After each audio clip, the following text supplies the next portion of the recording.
इस साल शिव का प्रिय महीना सावन 22 जुलाई 2024 से शुरू हो रहा है। सावन का महीना शुरू होते ही कांवड़ यात्रा भी शुरू हो जाती है। सावन के महीने में पूरे उत्तर भारत और दूसरे राज्यों से कांवड़िए किसी पवित्र स्थान पर जाते हैं और वहां से गंगा जल लेकर आते हैं और महादेव का जलाभिषेक करते हैं। कांवड़ यात्रा के दौरान कांवड़ियों को सैकड़ों किलोमीटर तक नंगे पैर चलना पड़ता है। यात्रा के दौरान कांवड़ को जमीन पर नहीं रखा जाता है। यात्रा के दौरान शिव भक्त कई मुश्किलों का सामना करते हुए गंगा जल लाते हैं और उससे भगवान शिव का जलाभिषेक करते हैं। लेकिन क्या आपने कभी सोचा है कि कांवड़ यात्रा कब शुरू हुई या पहला कांवड़िया कौन था? तो चलिए आपको बताते हैं पहले कांवड़िए का नाम और उससे जुड़ी रोचक कहानी। कौन था पहला कांवड़िया? पौराणिक कथा के अनुसार एक बार सहस्त्रबाहु ऋषि जमदग्नि के पास गए थे। ऋषि जमदग्नि ने उनकी सेवा और सम्मान के लिए बहुत बढ़िया व्यवस्था की थी। सहस्त्रबाहु भी ऋषि के सम्मान और आतिथ्य से बहुत प्रसन्न हुए, लेकिन उन्हें समझ में नहीं आ रहा था कि एक साधारण और गरीब ऋषि उनके और उनकी सेना के लिए इतना सारा भोजन कैसे जुटा पाए, और वे इस बात का उत्तर जानने के लिए उत्सुक हो गए। फिर उन्होंने अपने सैनिकों को अपने प्रश्न का उत्तर जानने के लिए काम पर लगा दिया।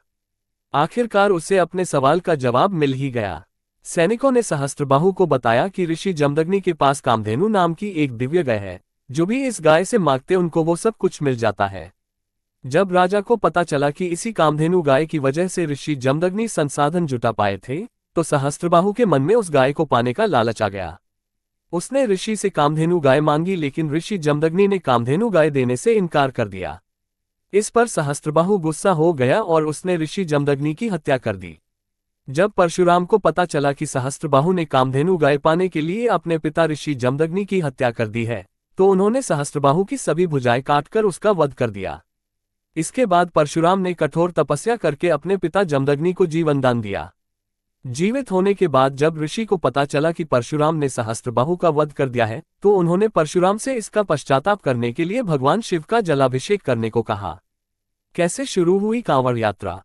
पिता की आज्ञा मानकर परशुराम नंगे पांव कई मील चलकर गंगा जल लेकर आए और आश्रम के पास शिवलिंग की स्थापना कर महादेव का महाभिषेक किया और उनकी स्तुति की। रावण को भी माना जाता है पहला कांवड़िया। कांवड़ यात्रा को लेकर एक और मान्यता प्रचलित है, जिसके अनुसार रावण को पहला कांवड़िया माना जाता है। मान्यता के अनुसार कांवड़ की परंपरा समुद्र मंथन के समय शुरू हुई थी। मंथन के दौरान जब विष निकला तो संसार उससे त्रस्त होने लगा। तब भगवान शिव ने इसे अपने गले में धारण कर लिया, लेकिन रावण ने शिव के अंदर घर कर चुकी नकारात्मक ऊर्जा को बाहर निकालने का काम किया। रावण ने तपस्या करने के बाद पूरा महादेव मंदिर में भगवान शिव का गंगाजल से अभिषेक किया, जिससे शिव इस ऊर्जा से मुक्त हो गए।